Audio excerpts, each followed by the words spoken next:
सहना भवतु सहनौ भुनक्तु सह वीर्यं करवावहै तेजस्विनावधीतमस्तु मा विद्विषावहै। ॐ शान्ति शान्ति शान्तिः। हरिः ओम्। Om. May Brahman protect us, may he guide us, may he give us strength and right understanding, may love and harmony be with us all. Om, peace, peace, peace be unto us all.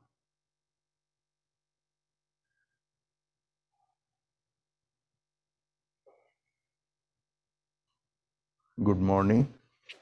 So today we are going to talk about the story of Bhavatarini Kali. Mother Kali, to people outside the fold of Hinduism and the branches of Hinduism, that is, they branched out in the form of Buddhism, Jainism, Sikhism, etc., etc. Outside those branches were hardly understood the concept of God as feminine, Supreme God as feminine. Subsidiary, yes, but the Supreme God to be considered as mother, and that too be symbolized in the form of Mother Kali. When the Westerners first came to India, they were horrified. They could not believe it, and they tried to take it as some kind of a tribal form of religion. They don't know anything. These people, they don't understand anything about religion. These people, they are tribals. And therefore, it remained a kind of mystery what these people are doing. It appears that this part of the world existed for thousands of years, and they have got a history, long history of civilization growing, developing, but they did not understand religion.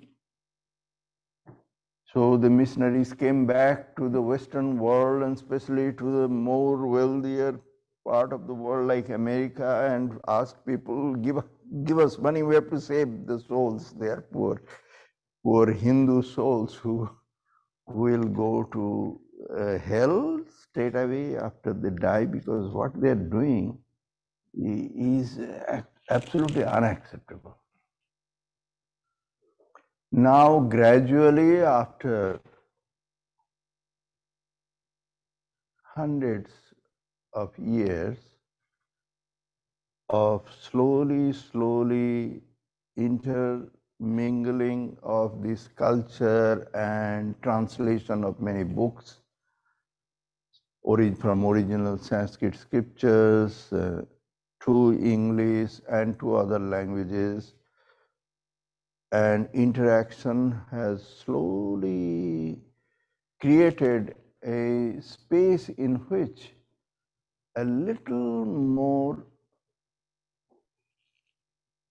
ability to understand, or at least to ask sane questions, has grown. And then came persons like Sri Ramakrishna, who were the worshippers of Mother Kali, and who came and became as the teacher of the whole world, not just his part of the world, to teach religion, to teach about God, to not only teach by speech, but by his example, his life, and tell things which he is not just repeating from what is written in the books, but what he has seen, what he has known, and what the truth, how the truth has revealed itself to him. And slowly, slowly, the idea has been changing. Now it is much more accepted in a larger part of the world to accept that yes, it is possible. Maybe we are not fully understanding, but it is okay. What they are doing, it is okay. This kind of thing. So we are coming to that level of acceptance in some areas of people who are outside the fold of Hinduism,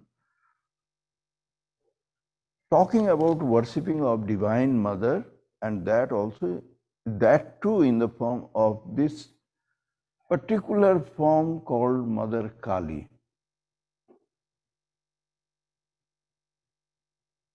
If we call the Hindus very innovative in having so many different kinds of forms, because it is okay, you worship Divine Mother, then just tell what is the form of that Divine Mother. No, there are so many forms.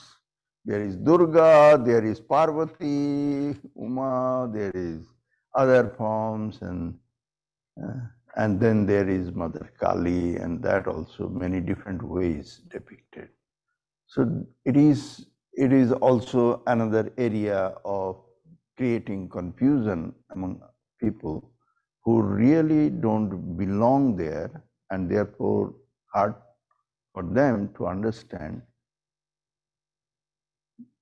what is this Mother Kali. For those who have some kind of connection with the life and teachings of Sri Ramakrishna, they are familiar with this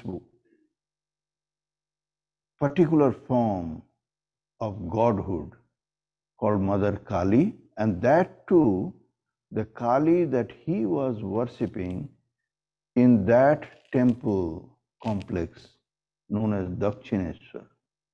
Dakshineshwar is the name of the village, which on account of the fame and importance of that temple and Sri Ramakrishna in particular, is no longer a village now, but it used to be a village, very tiny, obscure, a village.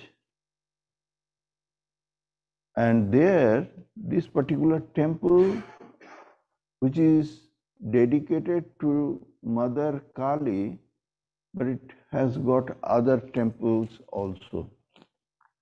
The Vishnu temples, Shiva temples. And that Kali is known as Bhavatarini. Sri Ramakrishna addresses that mother as Bhavatarini. As I have mentioned in the past, that in this Vedic tradition of spiritual practices, the divinity is called by so many different names. Even the same particular deity has got many names. So Mother Kali has got many, many names.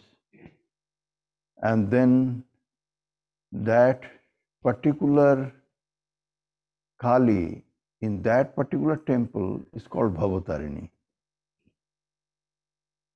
How that was Bhavatarini, or who gave this name Bhavatarini, where from it was found, nobody knows actually. It is also a part of the many different mystery is there, just like the mystery is there, who gave the name Ramakrishna. Ramakrishna, was it a name given from his very childhood? The baby was not known Ramakrishna, he was called Gadai. Because his name that was given to the school was Gadadhar.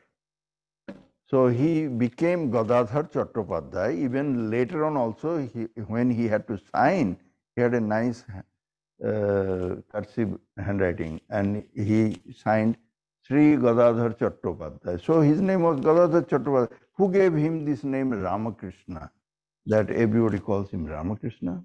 Really not very clear or known.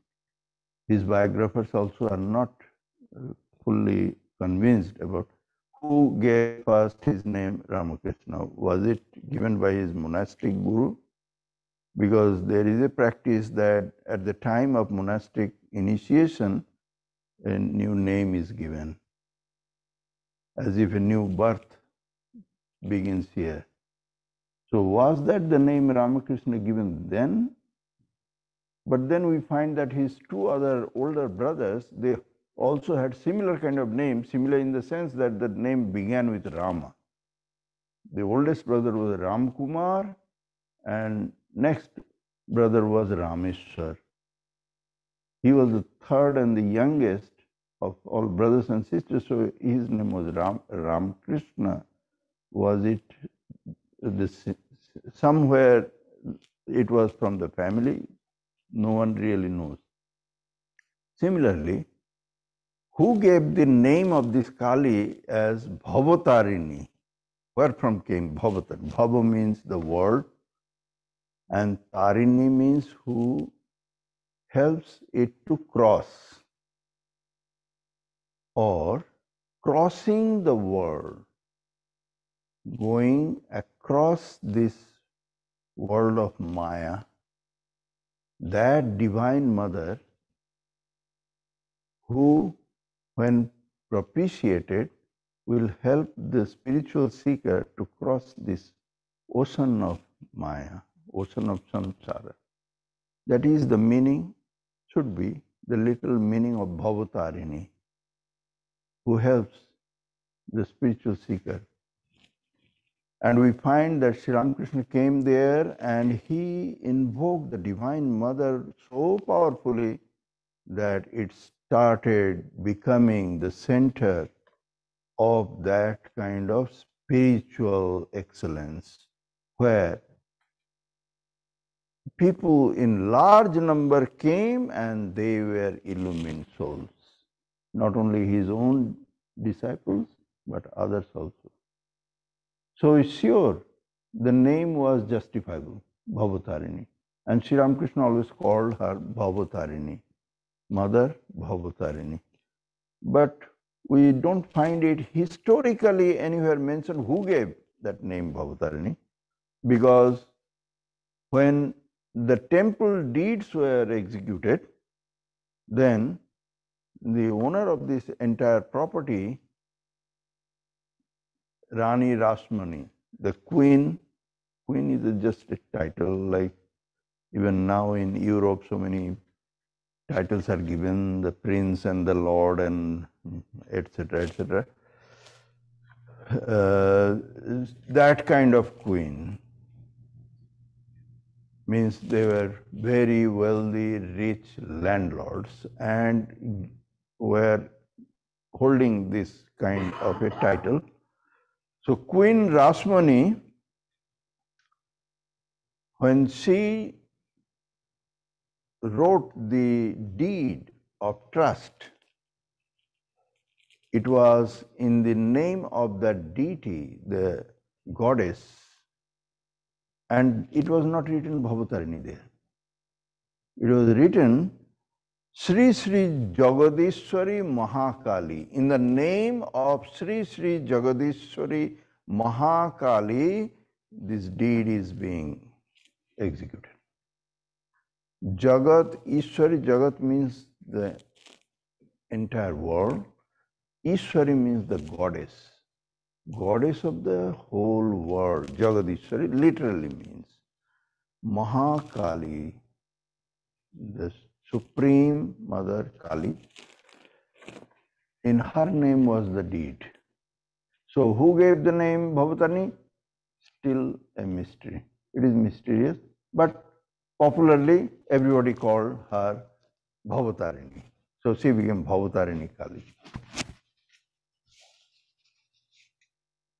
And we only connect it with Sri Ramakrishna. We said Sri Ramakrishna lived in Dakshineshwar. He worshipped Mother Kali. Her name was Bhavatarini Kali, and that's it. That is the beginning of the story. But the beginning of the story is not really there. Sri Ramakrishna came there in 1855, but the story began in 1847 when the land was purchased and the plan was made and the money was set aside, and it took 8 years for execution of the whole thing before consecration. So the story begins somewhere else. And if we want to start from there, the story of Bhavatarini Kali, then we have to tell the story of this Rani Rasmani, the Queen Rasmani, who was really the instrumental person behind the whole thing. How it all started, who was Rani Rasmani? Now, this Rani Rasmani, she was born as a daughter of a really poor farmer in a place called Kona, about 30 miles north from the city of Calcutta, near the banks of river Ganges. 30 miles north, those days, from the city of heart of the city of Calcutta, Kona village, a poor farmer, his daughter, Rasmani. It so happened that one day this young girl was taking a bath in the river, which is a regular practice of all people. Whoever live near a river, they go to river, and if Ganges is there. When she was taking bath, a very wealthy landlord, his name was Rajmohan Das. He was just passing by in his luxury boat or yacht those days. He was passing by, and his eyes fell on this young girl who was taking bath, and her beauty was so striking to him, and you know, beauty is always in the eyes of the beholder. But it is said that she was really, really beautiful girl. That when he returns back to his house, which is in a very posh neighborhood of Calcutta called Jan Bazar, he could not forget that girl. And he was not married yet, young man. Very wealthy landlord. So he sent people to inquire about this girl and then asked for her hands from that poor farmer. And lo and behold, that poor girl overnight became the married wife of a very wealthy landlord holding the title of Raja, king, title holder, and he had so much of landed properties in so many different parts of that eastern India. So he was a very wealthy man, and she suddenly was living as the Rani, married to this very wealthy landlord, living in this mansion in Jan Bazar with all the pomp and glory and all these things. In course of time, they had 4 daughters born, and at about 44 years of age, when she was 44 years, Rajmohan died. Rajchandra, sorry, he is not Rajmohan, Rajchandra Das. He died. We really don't know exactly what was his age, but he must be some mid-50s, and that was a very ripe age those days. Many people feared that because she did not have any son and she herself only a lady, not really educated in a formal way, so the whole property and everything will go down from here now. But it did not really happen. She was really intelligent, and from her very childhood, she was absolutely devoted and dedicated to the worship of the Divine Mother Kali, which gave her a kind of fearlessness and strength in her character that came to fore after the passing away of her husband. So she managed all her estate, raising these 4 young girls so very successfully. She was so capable. On one hand, she was fearless in facing any kind of challenges in the society. Many of them came in the form of legal battle with the British colonial rulers and all sorts of estate-related problems. On the other hand, she was very, very kind-hearted and protective towards all people that were living under her estate. Together, she was very quickly rising in her stature as a very powerful lady and very, very loved and respected by all. This was the background of Rasmani. There is another mystical background there. Later on, Sri Ramakrishna had in his vision seen Rani Rasmani as not an ordinary woman.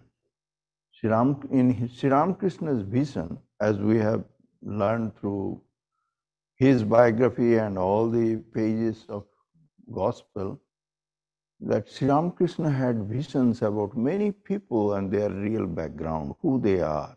Sometimes even before they came to Sri Ramakrishna, he could see who these people are and who is coming to him. In his vision, he had seen Rani Rasmani as the incarnation of one of the 8 companions of the Divine Mother.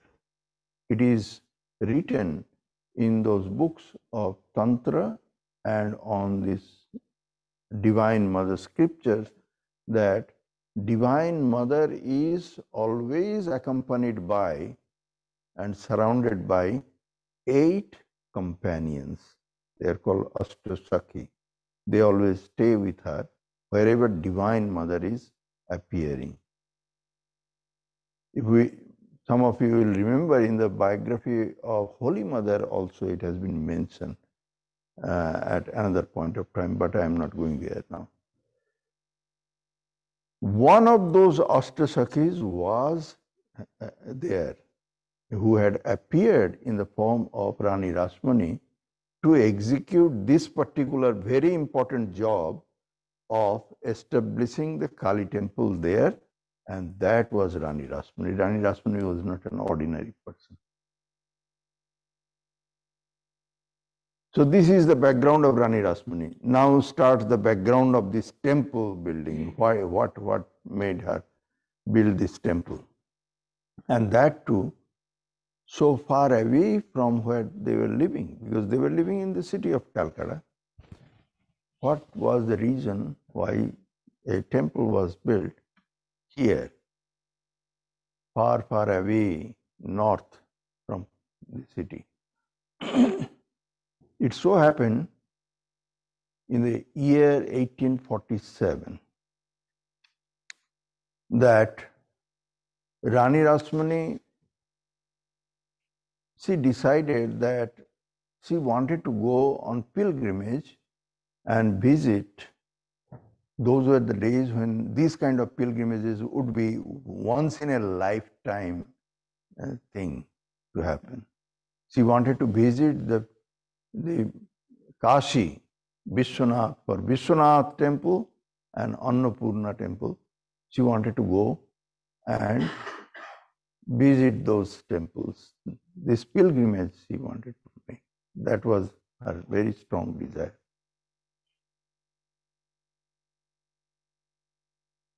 So this visit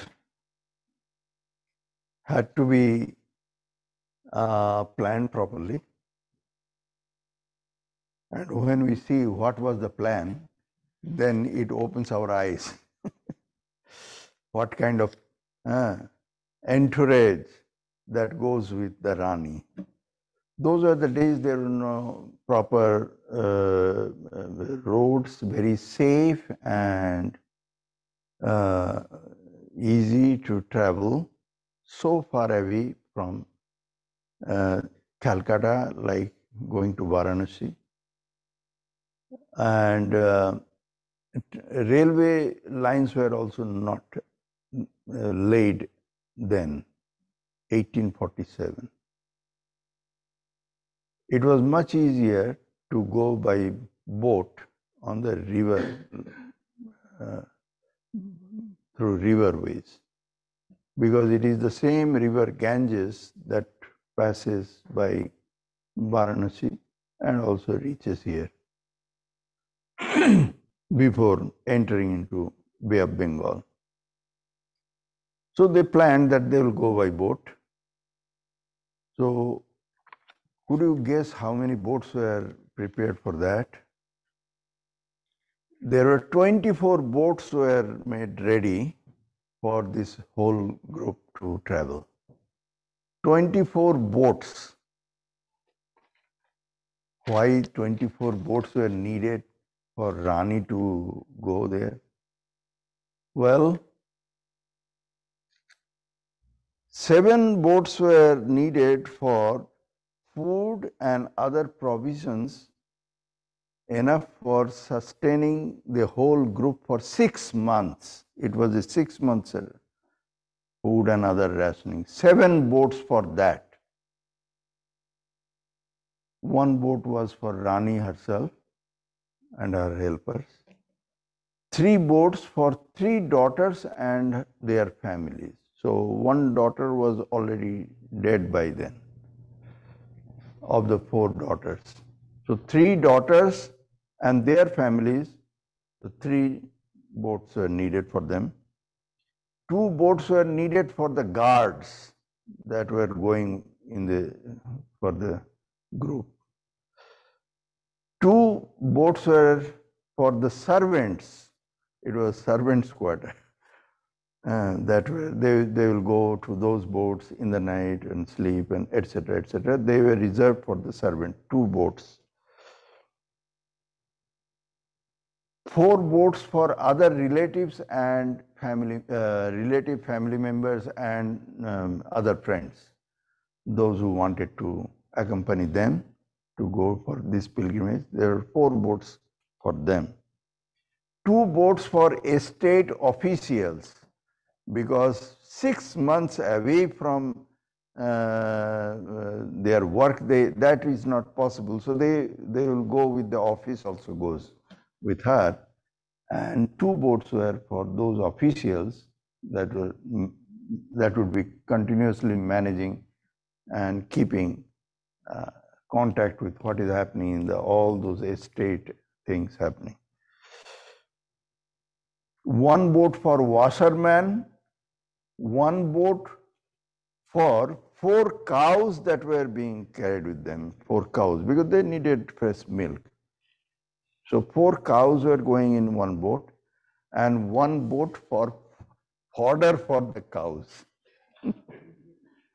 So the planning was very elaborate, and 24 boats were required to take the whole group in this traveling. The queen had this plan to go and visit the Lord Shiva and Annapurna in Varanasi. Grand program. We don't know really, we don't have all the details about when Sri Ramakrishna were visiting Varanasi and then went further, went to Vrindavan also. From Varanasi, they could go further upward and there is Prayag, and from Prayag, river could branch out because they are going upwardly, not in the downflow of the river. And there at Prayag, it is the junction of the famous river Jamuna joining Ganga. And therefore, Sri Ramakrishna and Mathur Babu and all, they traveled in that river Jamuna and went to Vrindavan, we understand. Mathura and Vrindavan, all those visits they did by boat. So, but here, the Rani Rasmani was traveling only up to Varanasi. That was her plan, and returned back. So it was a 6 months plan. What happened that after 1 day's trip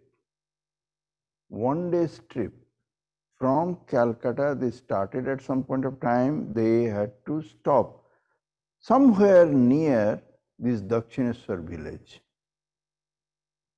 about 22, 25 miles north. They are going north. And there they stopped for the night halt. During that night, Rani Rasmani had a dream. All of us, we dream, but some dreams are not ordinary dreams. There are visions, there are the divine grace that also come in the form of very special kind of dreams. Those dreams that are so vivid and so clear and so life-changing, life-transforming, that you know that they are not ordinary dreams. You know that they are different. They are messages from the divine. So Rani Rasmani had a dream. And in that dream, she saw that her Ishtadevi, the divine mother that she has been very, very devoted to all her life, she appeared and said that, why do you need to go to Kashi? You don't have to go to there. Instead of that, you just install me in a nice temple here and initiate a daily worship. I will accept that, and that will be equivalent to your visiting Kashi all the way. You don't have to go there to visit me, visit Annapurna. I will be equally pleased and satisfied if you can install me here and worship me, and I will accept your worship then. So next morning, Rani announces that the trip is cancelled. I can imagine that it was a heartbreaking moment for all that hundreds of people they were traveling. They had their opportunity once in their lifetime to go and visit Kashi. But Rani announced that no, we are not going Kashi anymore, and asked his officers to go and find out a suitable location where a nice temple could be developed. So they could find eventually, after a long search, this 20 acre of land plot that were available, a portion of which belonged to some English gentleman, and remaining portions belonged to some kind of a, under a Muslim trust board, abandoned for a while, and previously used for some kind of burial ground on some areas, which in the Tantra, in the scriptures of Tantra, they consider that to be very, very appropriate for worshipping Mother Kali, burial ground. So together, this piece of land was available on the bank of river Ganges, and it was purchased at a very large sum of money, and that was the year 1847, 175 years back from now. So what Rani Rasmani did, that all the food and other provisions that she was carrying with her for the entire 6 months tour program, she ordered everything to be distributed among all the needy peoples around these villages, and all the money that were set aside for the entire travel, that she dedicated for this temple building of the temple and other necessities. So from that time onwards, it continued the development of the enormous temple complex. Some of you who have visited the temple, they have seen for yourself what is the size of the temple from its boundary outside the main entrance gate and everything, and the different buildings that stands there. So this temple complex, it took 8 years to complete, from 1847 to 1855. So it took that time. If you go there, for those who have not been there in that temple complex, you'll see that this is an example of the liberal mindset. It is the harmony of religion in itself. Many people, they are of this kind of information that the Vaishnavas and the Shaktas, they are always fighting. Many of the stories are told and many of the examples are given that those who are Vaishnavas, the worshippers of Vishnu or Krishna or any form of the Vaishnava religion, especially in the Bengal, those days, followers of Sri Chaitanya and others, they were dead against the Shaktas, those who are the followers and worshippers of Divine Mother Kali. Very obvious areas of differences are there, of course. One group is purely vegetarian, another group doesn't do any worship, consider it complete without non-vegetarian food also offered to the Divine Mother. And if it is to be done in a big way, then animal sacrifice also is a part of that worship. So you can understand that the Vaishnavas and the Shaktas, how much difference is there from the get-go, how they start thinking about the supreme deity, how to be worshipped, and they think differently. And their practices are also very different. And there are many different rituals and many different rules. They are so different. Those who are the worshippers of the Shakti, God as the Divine Mother, perhaps they hate the Vaishnavas. And those who are the worshippers of Vishnu in any form, whether Rama or Krishna or Vishnu or any other form of Vishnu, they don't like these Shakta people and they always dislike them. Here in this temple complex, you will find two major temples are erected side by side, though the temple is dedicated to the Divine Mother, Mother Kali. And as I mentioned, it is called now Bhavatarini Kali. But next to that Bhavatarini Kali temple, is the major Vishnu temple that is also very large in size and nicely built with all necessary show of its grandeur. And inside is the image of Radha and Krishna standing there. And from the day one when the worship started of the Divine Mother Kali, from that time onwards is the continuous worship of Vishnu is also here. They call it Vishnu Ghar, the house of Lord Vishnu, but or also they call it Radha Krishna temple.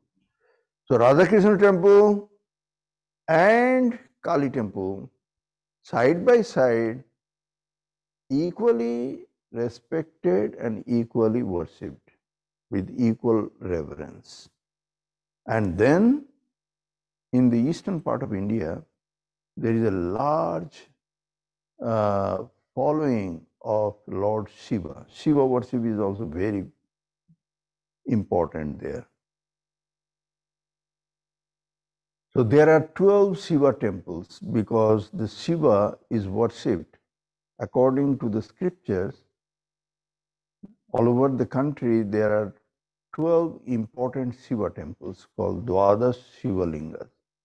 They are considered that they were there even before the creation happened. They started their scripture, it is written like that, and the Shiva believe that those 12 places, Shiva just appeared. They were not separately installed, and so these Shivas are called Jyotirlingas.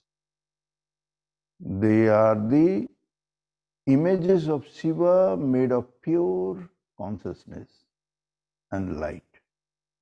So those 12 Shivas, and one of them is in Banaras. In Banaras, the Vishwanath temple is just one of those 12 Jyotirlingas, and there are other places all over the India. For each of those 12 Shivas, here in this Kali temple complex, there is one temple. One temple. And as you go inside this temple complex, there is a very large courtyard. On one side, there is this one row of these Shiva temples, 6 on the north, 6 on the south, and from the middle is a passage going into the river, where large steps goes into the river Ganges. And then across the courtyard, there is very massive, this 2 temples standing. One is Kali temple, dedicated to Mother Bhavatarini, and another is the Vishnu temple. This Kali temple, from a distance it looks so big, very large and grand size. But if you go inside, I think because of not having enough engineering skill at that time there, the temple from inside is not that big. It is only 15 feet by 15 feet a shrine from inside.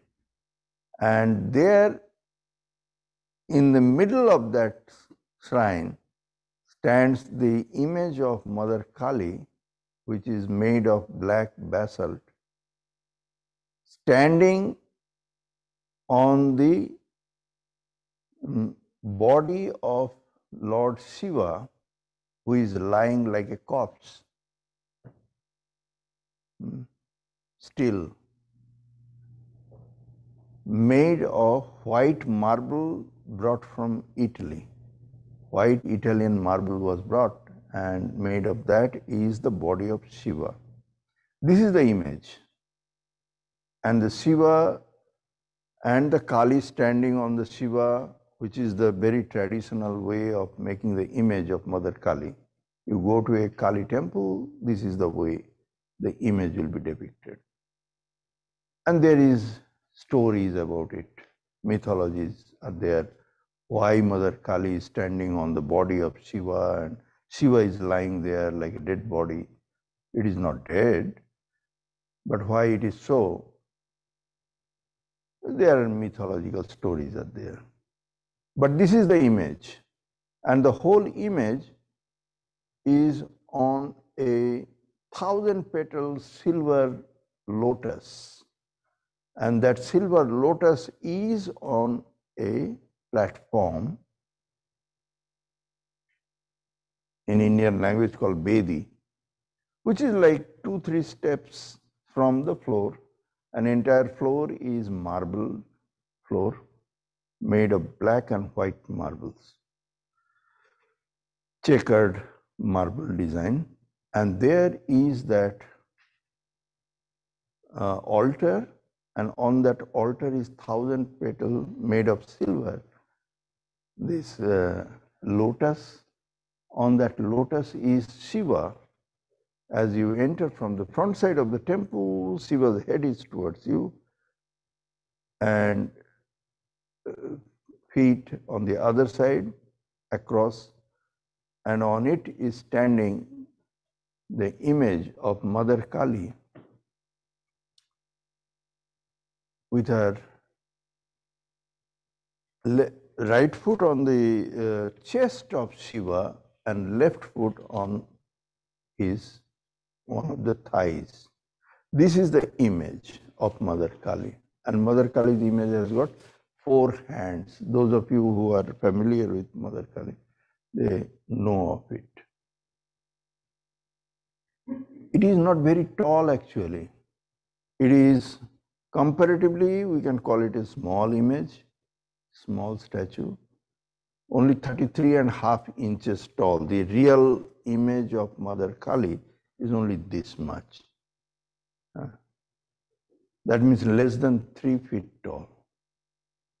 But when you go inside the temple, it appears not that small. Those of you who had the good fortune of entering into the temple, because I have been there a couple of times, I can tell you, always it appears much bigger than that, unless you know the exact size and the whole thing, you will not even believe that the statue is not that tall, because it always appears big and majestic.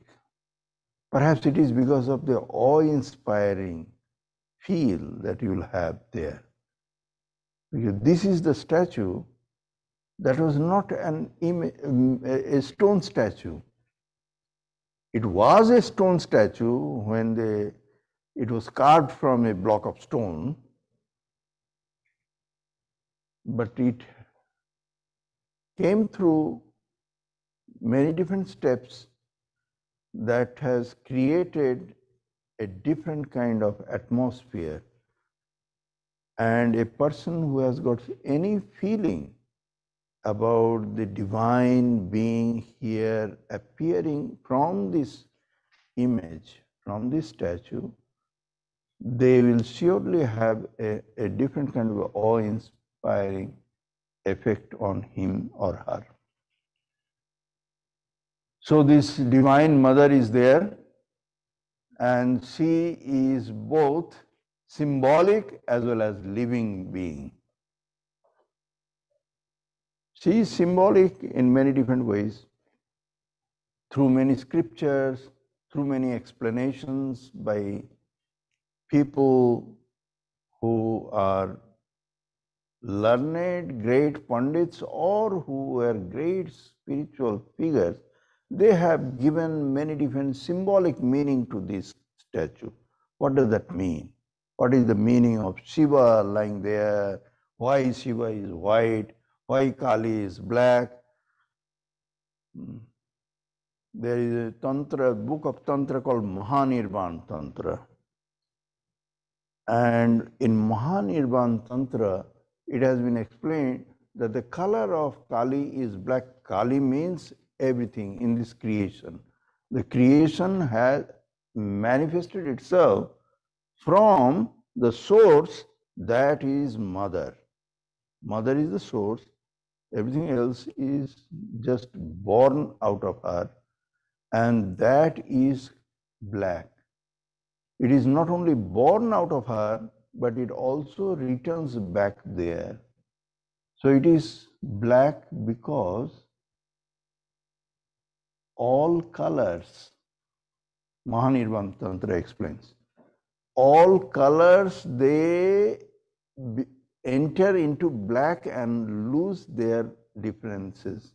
All the colors, their differences and different shades, and all, everything is lost, everything is gone when they enter into black. Blackness is the meaning that all the differences between different colors are over. There is no difference. Everything is entering into unknown source, which is beyond the comprehension of mind and intellect. Nobody can fathom the mystery of what it is. What is that supreme authority or power that has been depicted there? So, all the names and forms, they are lost, and that is the meaning of mother. The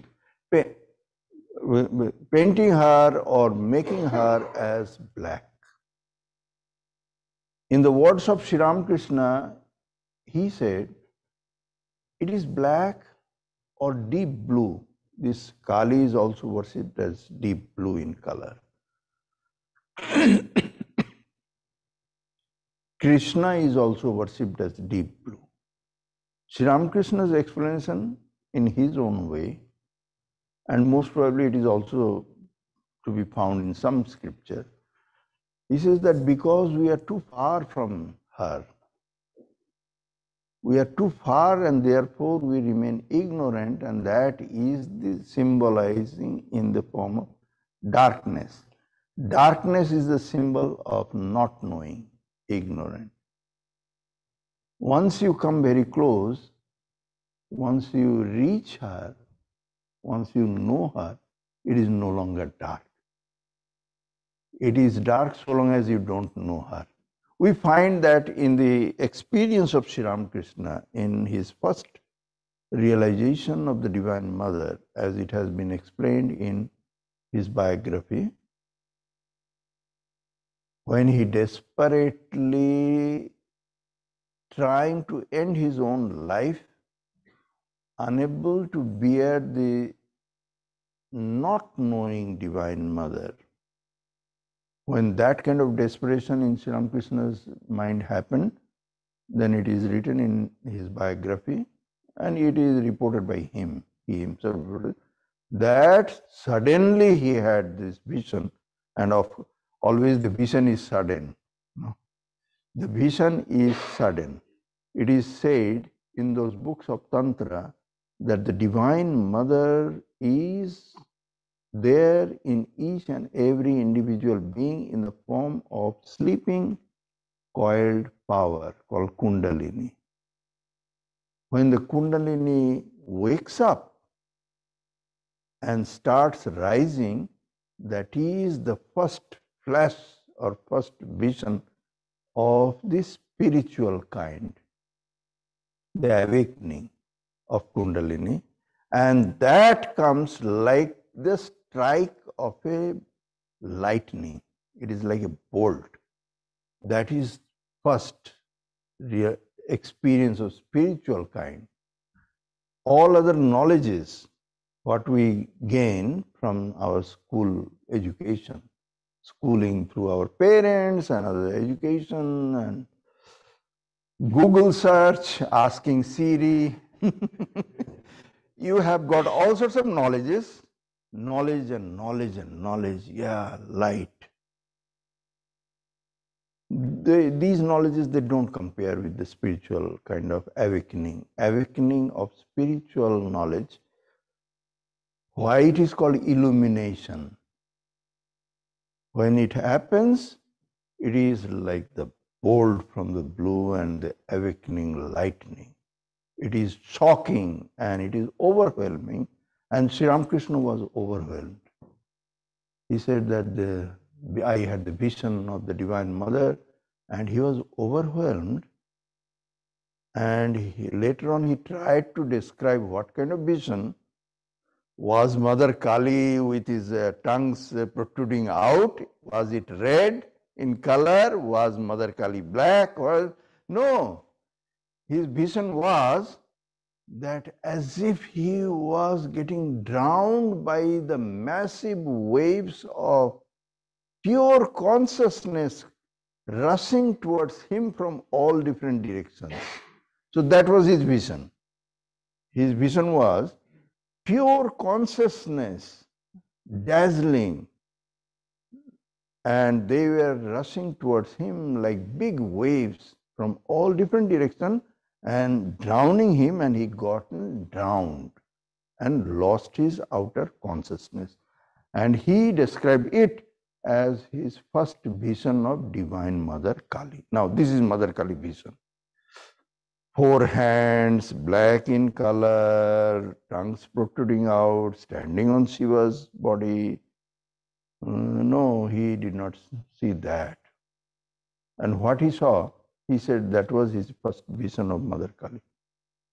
Anyway, so this is what Sri Ramakrishna, through his own powerful process of invoking the divine in the image, have made it. Even he tested that, is it alive? Is Mother alive? Or it is only I am just imagining. So he came near Mother Kali's image. Sri Ramakrishna did all sorts of things which all the temple guards, they considered crazy.